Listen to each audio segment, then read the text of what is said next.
Sunday, May 3rd, 1942. Dear Daddy, it has been a year since we first tried getting back on our feet.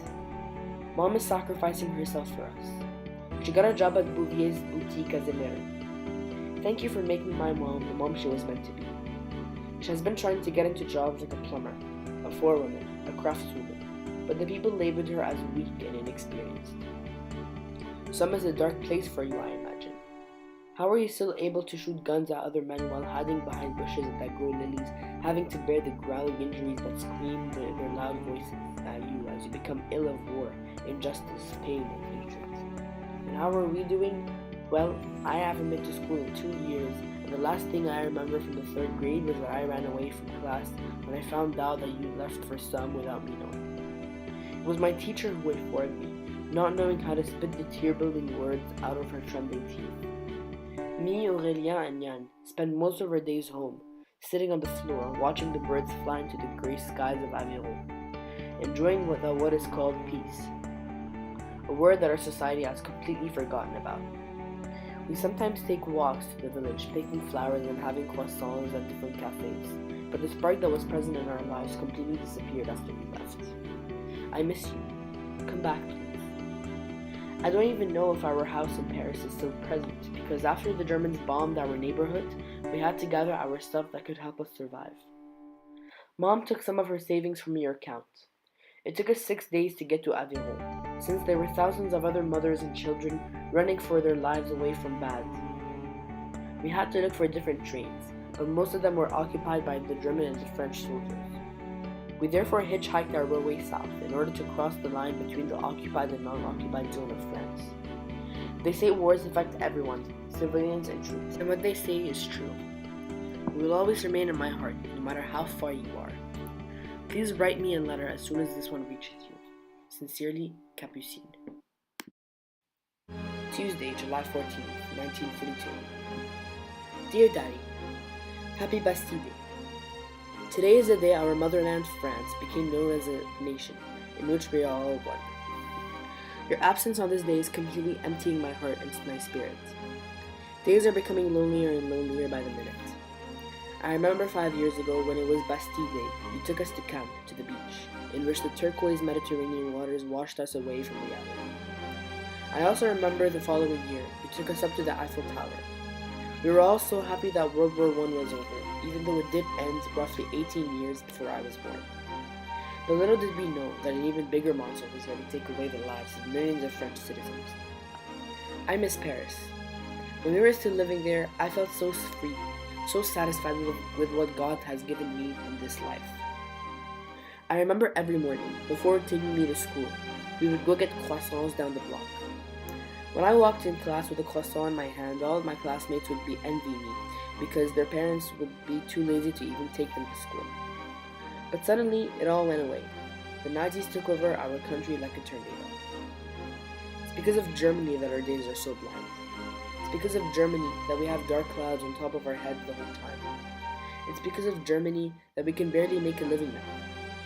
Because of that, Mom got fired, again. She was knitting when she suddenly cut herself and started bleeding. And she was fired because she got bloodstains all over the yarn. She is now trying to look for a new job, but this village now has no men. We're thinking of migrating to Andorra because we know that our life would be way better over there and more effective for our future. There's a higher chance of Mom finding a job so that me, Aurélien, and Yann can go to school. We got a letter from the wife of one of your colleagues at work this morning. I had never known her, but Mom told me she was very close to her. She wrote us a letter saying that she found out that her husband just passed away. We could feel her sadness through the words of the letter because there were a few stains from her tears. She also said she was migrating to Lebanon in the Middle East because it was part of France, yet it was far away as possible from the war. Please keep us updated as we keep our fingers crossed that you're still with us. Capucine. Saturday, September 26, 1942. I am writing this letter to you from Andorra, as I mentioned in the last letter to you, which I sent 2 months ago, that we will be migrating to this country because it is simply safe. Things have only been improving for us this summer. Mom got a job as a waitress in Taberna Angel restaurant, the most popular one in the country. We still aren't at school yet, but with Mom's progress, we will be at school as soon as possible. But as much as our life has suddenly become much safer, it is still empty without you. There are many rituals that we used to do with you that we don't do anymore. Here in Andorra, there are no typical Parisian cafes, and most of the people here speak Spanish and not French. I still remember how we got to Andorra. There was a garbage truck on its way to Madrid, and we knew that because there was a sign on the truck that said so. It was parked one night down at the end of our street in Aveyron. Mom took me and the boys by the hand and told us that this was our only hope for a brighter future. We then packed all of our stuff, hoping that the truck wouldn't start moving before we were done packing. Our hopes were useful because the truck didn't move until the day at noon. We jumped at the back of the truck, in which there was a platform, large enough to fit all four of us. It was a 12-hour ride to Madrid, but the truck drove through Andorra, and it was at the point at which we jumped off the truck while the driver was still driving it. The fall was very brutal, though. Jan was close to breaking his arm, and we wouldn't have known who to call for help. With the little money that Mom had made from her knitting job, we were still able to find ourselves a small accommodation adjacent to a big warehouse full of used carbon. It took Mom almost a month to find her current job as a waitress, but she was still hired, not necessarily for her skills, but for her appealing looks to the customers. She is now making a lot of money, which will hopefully help her to send us to school. Sincerely, Capucine. Thursday, November 19th, 1942. Dear Daddy, we are finally at school. After all these months of falling and getting back on our feet, my hero, Mom, was able to enroll us in the National Public School of Andorra. But there's still something missing. You. When are you coming back? Are you really still attempting to take over the lives of your enemies in order to claim your land? In my opinion, wars are the worst way of serving justice upon others.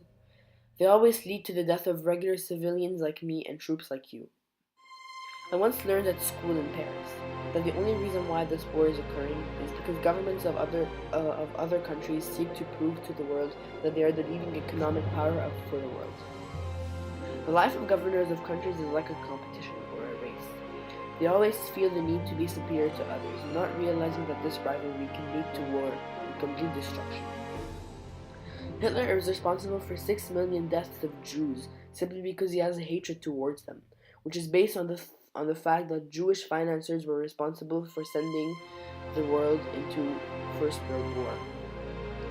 I hope you aren't subject to death because of this belief as well, Dad. No matter how well our standard of living is at this point, here in this mysterious land of Andorra, our hearts will still not be able to develop. We will not be able to process the fact that through our brains that you aren't with us anymore. Sincerely, Capucine.